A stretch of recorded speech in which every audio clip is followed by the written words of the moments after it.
Welcome बच्चों, आज का हमारा टॉपिक है डायमेंशंस का second use.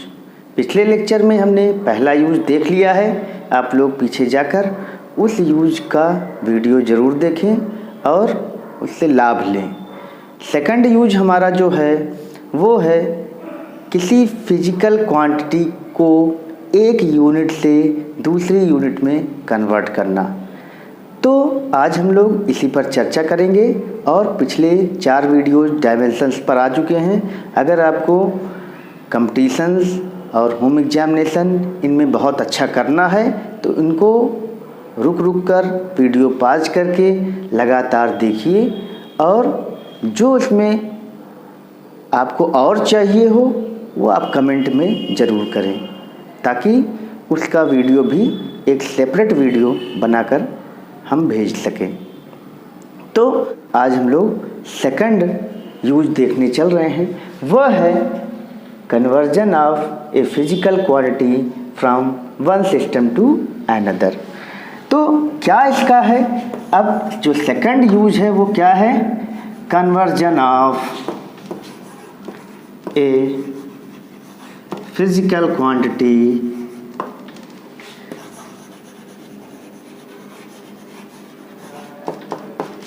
from one system to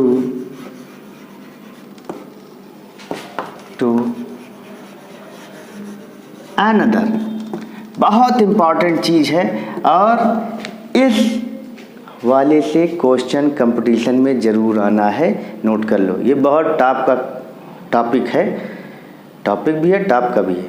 चलो देखते हैं। हम लोग जानते हैं कि कोई फिजिकल क्वांटिटी को रिप्रेजेंट करने के लिए 2 चीज़ों की ज़रूरत पड़ती है।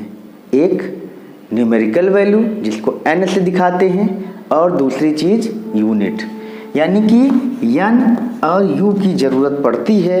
n stands for numerical value, u stands for unit. जैसे कि अगर हम कहते हैं कि 1 kg, तो यहाँ 1 जो है वो न्यूमेरिकल वैल्यू है, आंकिक मान है, परिमाण है, और केजी जो है वह यूनिट है। ठीक है ना। अगर हमको कहा जाए कि 1 kg को CGS में बदलो, CGS पद्धति में आप कन्वर्ट कर दो, तो तुम सीधे कहोगे 1 kg इक्वल टू 1000 ग्राम। ठीक। अब यहाँ पर 1 kg इक्वल टू 1000 ग्राम आ गया। यहाँ हमारी न्यूमेरिकल वैल्यू को अगर हम N1 कह दें, यूनिट को U1 कह दें, तो यह न्यूमेरिकल वैल्यू N2 हो गई और यह यूनिट हो गई U2। यानी कि एक फिजिकल क्वांटिटी को एक सिस्टम से दूसरे सिस्टम में बदलने पर उसकी जो वैल्यू है वो नहीं बदल रही है, न्यूमेरिकल वैल्यू बदल रही है और यूनिट बदल रही है। यहाँ पर एक चीज़ और ध्यान देना है कि जब न्यूमेरिकल वैल्यू यहाँ बढ़ रही है तो यूनिट घट रही है। न्यूमेरिकल वैल्यू 1 से 1000 हुई, बढ़ गई, तो यहाँ पर यूनिट क्या हुई? केजी थी बड़ी यूनिट, ये घट गई। यानी कि न्यूमेरिकल वैल्यू और यूनिट एक दूसरे के इन्वर्सली प्रोपोर्शनल होते हैं। यानी कि अगर हम यूनिट को बड़ा कर देंगे तो न्यूमेरिकल वैल्यू घट जाएगी, यूनिट को छोटा कर देंगे तो न्यूमेरिकल वैल्यू बढ़ जाएगी। यहाँ पर N1 U1 equal to N2 U2 आ गया। यहाँ पर यह भी कहा जाता है कि N into U equal to constant. भाई 1 kg और 1000 ग्राम बराबर है कि नहीं है? तो इसका मतलब है कि एक सिस्टम से इसी को मिलीग्राम में कर दो तो जो आएगा वो भी तो इसी के बराबर आएगा। तो न्यूमेरिकल वैल्यू और यूनिट कम ज़्यादा हो रहे हैं, लेकिन जो टोटल वैल्यू है इसकी वो बदल नहीं रही है। यहाँ पर ये चीज़ बहुत स्पष्ट हो जाना चाहिए कि जब एक सिस्टम से दूसरे सिस्टम में हम किसी भी फिजिकल क्वांटिटी को बदलते हैं तो उसकी वैल्यू नहीं बदलती है। अगर 1 किलो चीनी लिए हो या 1000 ग्राम चीनी लिए हो तो दोनों की क्वांटिटी एक ही है, उनकी मात्राएं एक ही हैं। ठीक है।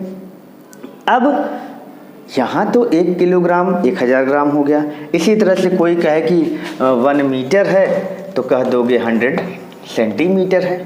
यहाँ पर फिजिकल क्वांटिटीज जो हैं वो बेसिक हैं और इनके कन्वर्जन में बहुत बड़े रॉकेट साइंस की ज़रूरत नहीं है। यानी कि हमको इन सामान्य कन्वर्जन के लिए डायमेंशंस की यूज की ज़रूरत नहीं है।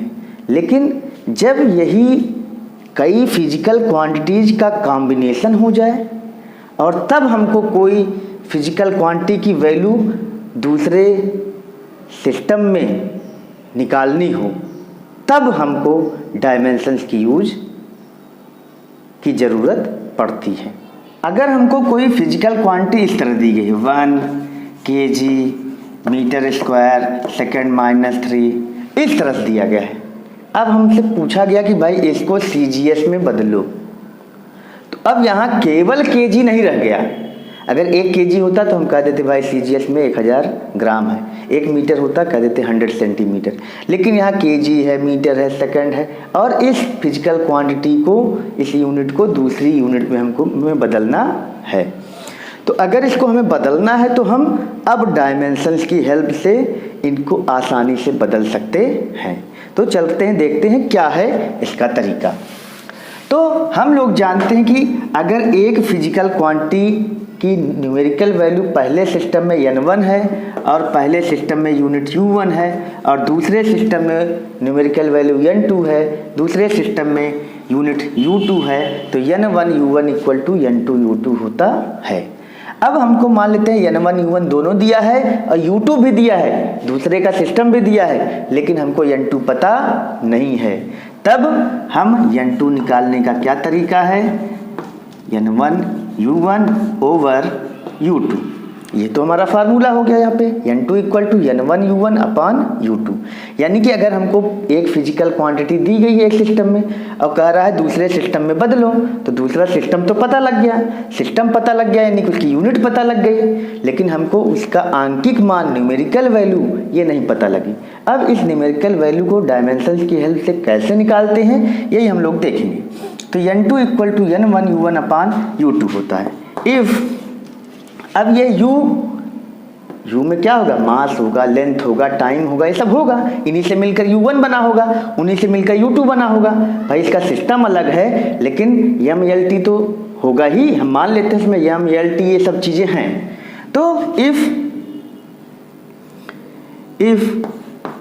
Unit of mass, length and time in first system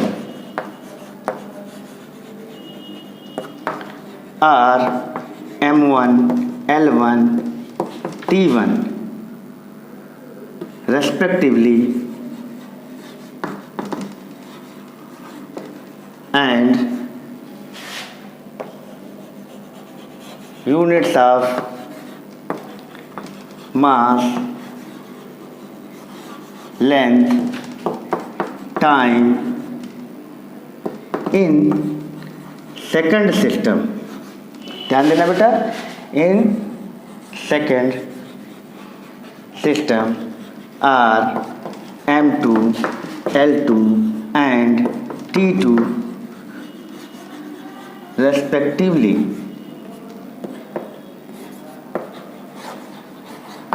then ध्यान दो, यहाँ पर पहले सिस्टम में हम मान लेते हैं कि u1 जो है वो m1, l1, t1 ये फिजिकल क्वांटिटीज हैं, इनसे मिलकर बना हुआ है, और u2 जो है उसमें मास की यूनिट m2 है, लेंथ की l2 है, टाइम की t2 है। यहाँ m1, l1, t1 डायमेंशंस में जैसे इसको फिजिकल क्वांटिटी कहा जाता था कि मास है, लेंथ है, टाइम है, यहाँ पर थोड़ा सा डिफरेंस है, लगता है कि एक ही चीज़ है लेकिन है अलग। यहाँ m1 क्या है, पहले सिस्टम में मास की यूनिट है। अगर ये mks सिस्टम हो, पहला मान लेते हैं mks है, तो मास को m1 की जगह kg लिखोगे, l1 की जगह मीटर लिखोगे, t1 की जगह सेकंड लिखोगे। अगर दूसरा सिस्टम CGS में बदलना है तो m2 की जगह ग्राम लिखोगे, l2 की जगह सेंटीमीटर और t2 की जगह सेकंड। ठीक है ना, तो ये थोड़ा सा ध्यान रखना है कि m1, l1, t1 पहले सिस्टम में मास, लेंथ और टाइम की यूनिट है, m2 L2 T2 second system में मास, लेंथ और टाइम की यूनिट है। अब हम लोग u1 और u2 की वैल्यू को यहाँ पर m, l और t के टर्म में लिख देंगे। u क्या है? यूनिट है, m1 L1 T1 से मिलकर बनी है, ये m2 L2 T2 से बनी है। तो n2 इक्वल टू n1, यहाँ m1 L1 T1 और यहाँ m2 L2 T2, ये लिख दिया। लेकिन एक मजे की बात यहाँ देखो, यहाँ कोई ज़रूरी थोड़ी है कि मास अगर केजी में है तो केजी की पावर हो सकता है 1 हो, लेंथ हो तो लेंथ यानी मीटर की पावर 2 हो, टाइम है सेकंड की पावर 3 हो, यानी कि पावर्स तो हमें पता नहीं है। मान लेते हैं कि जो m, l और t इनकी जो पावर्स हैं वो a, b, c है। तो मास, लेंथ और टाइम, भाई जो यहाँ यूनिट की पावर होगी वही डायमेंशंस में m, l और t की पावर होंगी, यानी कि जो डायमेंशंस फिजिकल क्वांटिटी की होंगी वो तो बदलेंगे नहीं। जैसे अगर 1 मीटर स्क्वायर है तो मीटर की पावर 2 है, तो जब इसको CGS में बदलोगे तो वहाँ जो यूनिट आएगी सेंटीमीटर, वहाँ भी पावर 2 ही आएगी। यानी कि जब एक यूनिट से दूसरी यूनिट में कोई चीज़ बदली जाती है तो जो पावर्स होती हैं यूनिट्स की वो बदलती नहीं है, यानी कि डायमेंशंस बदलती नहीं है। यानी कि यहाँ भी जो पावर होगी m2 की पावर होगी वो वही होगी जो m1 की होगी। यूनिट बदल रही है लेकिन जो उनकी डायमेंशंस हैं वो बदल नहीं रही हैं, यानी कि यह b होगी, यह c होगी। तो यहाँ से n2 का वैल्यू n1, इनको सबको एक साथ कर लेते हैं तो m1 अपान m2 दोनों पावर 1 है, पावर a है, तो L1 अपान L2 पावर b, T1 अपान T2 पावर c। इस तरह से सेकंड सिस्टम में जो न्यूमेरिकल वैल्यू को हमें निकालना है, उस न्यूमेरिकल वैल्यू को फाइंड आउट करने का एक फार्मूला हमारे पास मिल गया। अब इस फार्मूले का यूज करके हम किसी भी फिजिकल क्वांटिटी को एक सिस्टम से दूसरे सिस्टम में बदल सकते हैं। कहने का मतलब है कि अगर एक सिस्टम में न्यूमेरिकल वैल्यू हमें मालूम है तो दूसरे सिस्टम में न्यूमेरिकल वैल्यू को हम इस फार्मूले से बहुत इजीली फाइंड आउट कर सकते हैं। अब हम लोग एक क्वेश्चन के माध्यम से यूनिट का कन्वर्जन देखने चल रहे हैं कि एक सिस्टम से दूसरे सिस्टम में यूनिट को कैसे बदलते हैं। पहला क्वेश्चन हमारा है convert 1 newton into CGS system. 1 newton को CGS सिस्टम में बदलिए और convert 1 newton into dyne. CGS system में जो यूनिट होती है न्यूटन के रेस्पेक्ट में वो डाइन कहलाती है। तो 1 न्यूटन है, हमको दिया गया है 1 न्यूटन। सभी लोग पहले इसको लिख लो, व्हाट इज दिस? 1 न्यूटन, यानी कि यह बेटा हमारा N1 है और यह न्यूटन क्या है? U1 है। न्यूटन में, अब न्यूटन में क्या है? न्यूटन MKS सिस्टम की, यानी कि किलोग्राम मीटर सेकंड से मिलकर यह यूनिट बनी हुई है। तो पहला काम हम ये करते हैं बेटा कि इसमें हम इसकी डायमेंशंस को लिख लेते हैं। पहला काम, क्योंकि जो पावर्स होती हैं वो हमको यहाँ पर चाहिए। तो न्यूटन क्या है? पहले जानो न्यूटन क्या है। न्यूटन फोर्स है, तो फोर्स की डायमेंशन क्या होती है? लिख लो बेटा mLT-2। बढ़िया, बहुत आसान, पहले से याद किया हो। पहले लेक्चर में ये सारी डायमेंशंस निकलवाई गई हैं। इनको पीछे के वीडियोज में जाके आप लोग लगातार देखो, पाज करके देखो और उसको लर्न कर लो। तो mLT-2। अच्छा, तो m की पावर जो होगी वो a मानी जाएगी, l की पावर b मानी जाएगी, t की पावर c। अब हमको निकालना क्या है? n2 निकालना है दूसरे सिस्टम में।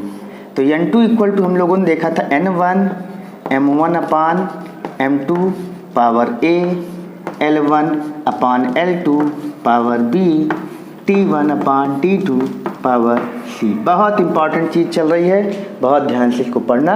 और क्लास 11th के unit test half yearly annual में ये बहुत आता है और फाइनली कंपटीशन में इसके रिजल्ट को केवल हमें देखना है, ये पूरी कहानी हमको वहाँ नहीं जाननी।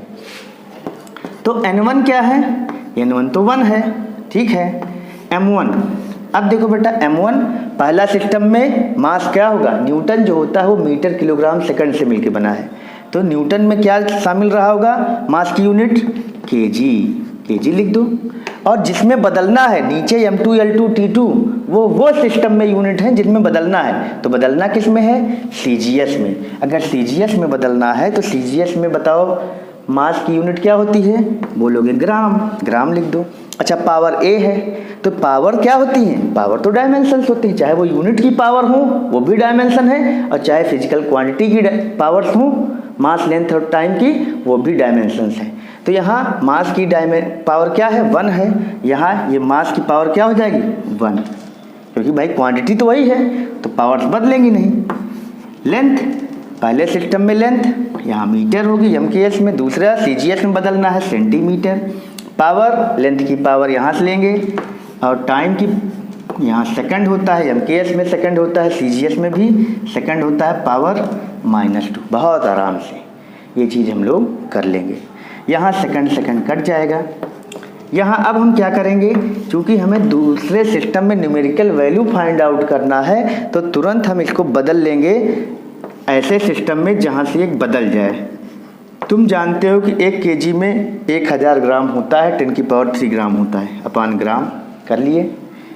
अब 1 मीटर में 10² सेंटीमीटर, यानी 100 सेंटीमीटर, सेंटीमीटर। यहाँ 1 की पावर -2 आएगा, 1 ही हो जाएगा। अभी ग्राम ग्राम कट गया, सेंटीमीटर सेंटीमीटर कट गया। अब बताओ आएगा क्या, अब जो आएगा वो हमारा हम यहाँ लिख रहे हैं N2 = 10³ इंटू 10⁻², यहाँ मल्टीप्लाई सब जगह है यहाँ, तो हो जाएगा 10⁵। अब बताओ क्या यहाँ यूनिट लिखी जाएगी, क्या यहाँ यूनिट लिखी जाएगी। अक्सर बच्चे क्या करते हैं, N2 = 10⁵ और यहाँ लिख देते हैं डाइन, जो कि एब्सोल्युटली गलत है ना, दैट इज एब्सोल्युटली रॉन्ग। क्यों ऐसा, इसलिए क्योंकि यूनिट तो सारी यहाँ कट चुकी हैं, सारी यूनिट यहाँ सेकंड, सेंटीमीटर सेंटीमीटर, ग्राम ग्राम सारी कट चुकी हैं। हमने यहाँ यूनिट नहीं निकाली है, हमने यहाँ पर केवल न्यूमेरिकल वैल्यू को कैलकुलेट किया है। यानी कि 1 न्यूटन था और यहाँ पे हमको पता था कि ये डाइन होगा, तो हमने तो केवल ये जो न्यूमेरिकल वैल्यू थी यही पता की ना। डाइन तो ऑलरेडी हमको पता था कि भाई वो डाइन होगा ही, दूसरे सिस्टम में यूनिट का जो इक्विवेलेंट है CGS में वो डाइन है, तो यही तो हमें नहीं मालूम था। तो यहाँ केवल N2 आई, तो लास्ट में बच्चों तुम लोग ऐसे लिखोगे, देयरफॉर 1 न्यूटन = 10⁵ डाइन। ये नहीं लिखना कि 1, यहीं N2 की जगह यहाँ मत लिख देना, देयरफॉर 1 न्यूटन = 10⁵ डाइन। इस पूरे क्या कहते हैं तरीके से हमने केवल न्यूमेरिकल वैल्यू निकाली। लास्ट में तुम पूरे रिजल्ट को यूनिट के साथ लिखोगे, लेकिन यहाँ पर N2 की वैल्यू केवल लिखी गई है, यहाँ पर तुम 10⁵ के आगे डाइन नहीं लगाओगे। तो इस तरह से 1 न्यूटन = 10⁵ डाइन को हमने निकाल लिया। अगला प्रश्न हम लोग देखने चल रहे हैं, convert 1 joule into CGS system. हम 1 जूल को CGS सिस्टम में बदलने चल रहे हैं, दैट इज इन अर्ग। CGS सिस्टम में जो वर्क की यूनिट होती है वो अर्ग होती है, यानी कि 1 जूल को चाहे कहे अर्ग में बदलो, चाहे कहे 1 जूल को CGS सिस्टम में बदलो। तो 1 जूल हमको दिया है, यानी कि ये वर्क की यूनिट है, तो वर्क की डायमेंशन क्या हो जाएगी, डायमेंशंस लिख लो पहले। डायमेंशंस हमारी हो जाएगी ML2 T-2। तो यहाँ से हम ABC जो पावर्स होती थी वो पा जाएंगे। M की पावर जो होती है वो A है, L की पावर जो है वो B मानी जाएगी, T की पावर C, और ये हमारा N1 है। तो 1 जूल में कितने अर्ग होते हैं ये हमें पता नहीं है, यानी कि यहाँ N1 पता है, U1 पता है, N2 नहीं पता है, U2 पता है। ठीक है, तो U2 क्या है, CGS सिस्टम की यूनिट है, ये MKS सिस्टम की यूनिट है। तो तुरंत फार्मूला वही, N2 = N1, बिना फार्मूला लिखे कुछ नहीं करना है, M2 की पावर A L1/L2 की पावर B T1/T2 की पावर C। तो N1 की जगह 1 लिखो बेटा, ये केजी हो जाएगा MKS में, ये ग्राम हो जाएगा, पावर m की पावर 1 है, यहाँ मीटर हो जाएगा, यहाँ सेंटीमीटर हो जाएगा, पावर 2 हो जाएगा, यहाँ सेकंड हो जाएगा, यहाँ सेकंड, ये पावर -2। देखो m की पावर यहाँ, l की पावर यहाँ, t की पावर यहाँ। अब ये हो जाएगा 10 की पावर 3 ग्राम अपान ग्राम, 10 की power 2 centimetre upon centimetre, power 2, यहाँ पावर 1, यहाँ सेकंड सेकंड कट के 1 आ जाएगा, 1 की पावर कुछ भी होगा 1 ही आएगा। अब यहाँ ग्राम ग्राम कट गया, सेंटीमीटर सेंटीमीटर, 10 की पावर 3 इंटू 10 की पावर 4, ये चीज़ हमारी आ गई। अब ये वैल्यू आएगी 10 की पावर 7, ठीक है ना। तो ये 10 की पावर 7 क्या आ गई, न्यूमेरिकल वैल्यू आ गई। फिर हम कहेंगे कि यहाँ पर कोई यूनिट लिखनी नहीं है, यहाँ पर कोई भी यूनिट तुम्हें लिखनी नहीं है। अब देयरफॉर हम करके लिखेंगे, है ना, देयरफॉर, ठीक। Therefore 1 joule equal to 10 to the power 7 erg. यही जो पूरी सिस्टम की वैल्यू आई, ये जो वैल्यू आई ये 10 की पावर 7, अब यहीं रख दो। 1 जूल की वैल्यू क्या होनी चाहिए, n2 हमको पता नहीं था, n2 पता लग गया, तो 1 joule equal to 10 to the power 7 erg. इस तरह से 1 जूल की वैल्यू CGS सिस्टम में 10 की पावर 7 अर्ग होती है। कभी आए सीधे लिख देना, और जब डिस्क्रिप्टिव क्वेश्चन में आए तो ये पूरा करेंगे। कम से कम 3 नंबर में क्वेश्चन आपके एग्जाम में आता है। अगला प्रश्न बच्चों हमारा है, convert capital G equal to 6.67 into 10 to the power -11 newton metre square per kg square into CGS system. यानी कि ये MKS सिस्टम में हमको कैपिटल G की वैल्यू दी गई है, और इस वैल्यू को हमको CGS में बदलना है। तो फिर से ये हमारा क्या दिया गया है, ये हमारा N1 दिया गया है। अच्छा चलो, पहले काम हमारा होता है डायमेंशंस को निकालना। तो चाहे यहाँ यूनिट से तुम डायमेंशन निकाल लो, और यहाँ कैपिटल G की डायमेंशन तुमको पहले से याद है, यूनिवर्सल ग्रेविटेशनल कांस्टेंट की डायमेंशन होती है m-1 L3 T-2। तो यहाँ से A B C की वैल्यू तुम्हें मालूम चल गई है। फार्मूला तुरंत लगा दो, n2 equal to n1 m1 upon m2 की power A, L1 upon L2 की पावर B, T1 अपान T2 की पावर C। यहाँ पर ध्यान देना कि जो न्यूमरेटर में यूनिट्स होती हैं वो दी गई यूनिट्स होती हैं, और जो डिनोमिनेटर में यूनिट्स हैं वो उस सिस्टम की यूनिट हैं जिनमें हमें कन्वर्जन करना है। यानी कि दिया गया सिस्टम हमेशा न्यूमरेटर में रहेगा, और जो सिस्टम में वैल्यू निकालनी है वो हमेशा डिनोमिनेटर में रहेगा। इस चीज़ को रट लो, ये गलती हुई तो क्वेश्चन गलत हो जाएगा। दी गई सिस्टम की यूनिट को न्यूमरेटर में, और जो जिस सिस्टम में वैल्यू को निकालना है वो हमेशा डिनोमिनेटर में रहेगा। मान लो CGS की वैल्यू दी गई हो, MKS में बदलनी है, तो ऊपर CGS की रहेगी वैल्यूज और नीचे MKS की रहेगी। यहाँ अभी तक जो पहले 2 प्रश्न हमने लगाए उन दोनों में ही MKS दिया था और CGS में बदलना था। यहाँ भी MKS ही दिया है और CGS में बदलना है। लेकिन अगर उल्टा दे दिया जाता, तो जैसे कहा जाता है एक डाइन को न्यूटन में बदलो, तो ऊपर CGS सिस्टम में यहाँ m1 L1 T1 जो है वो CGS की यूनिट होती फिर, और नीचे m2 L2 T2 ये MKS की यूनिट होती। तो इस चीज़ को ज़रूर याद रखना, यह गड़बड़ी कभी नहीं करनी है, ठीक है। तो यहाँ पर N1 क्या है, 6.67 इंटू 10 की पावर -11। यहाँ यूनिट नहीं रखनी है, यूनिट यहाँ सब रखी जाएंगी, ठीक है। तो m1 यहाँ kg, यहाँ ग्राम, पावर क्या होगी -1। ध्यान देना, पावर माइनस में रहेंगी तो बहुत अलर्ट हो जाना है। यहाँ मीटर, यहाँ सेंटीमीटर, m1 L3 हो गया, और सेकंड, यहाँ भी सेकंड क्या है, पावर -2। तो इस सेकंड वाला कट ही जा रहा है, कोई दिक्कत नहीं। तो 6.67 इंटू 10 की पावर -11, यहाँ 10 की पावर 3 ग्राम अपान ग्राम, पावर -1, 10 की power 2 centimetre upon centimetre, power 3, ये 1 हो गया, ख़त्म हो गया।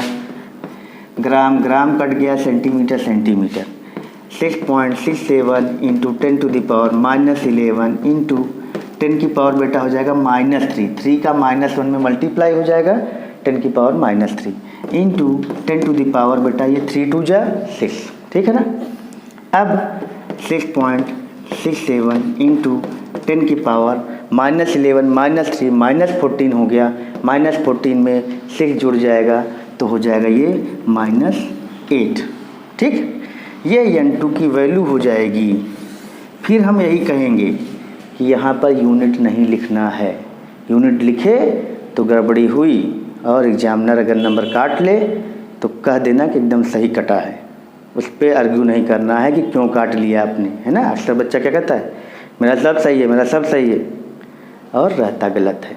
तो इस चीज़ पर ध्यान देना है कि हमने केवल यहाँ n2 की वैल्यू निकाली है, यहाँ पे सारी यूनिट्स कट चुकी हैं, ठीक है ना।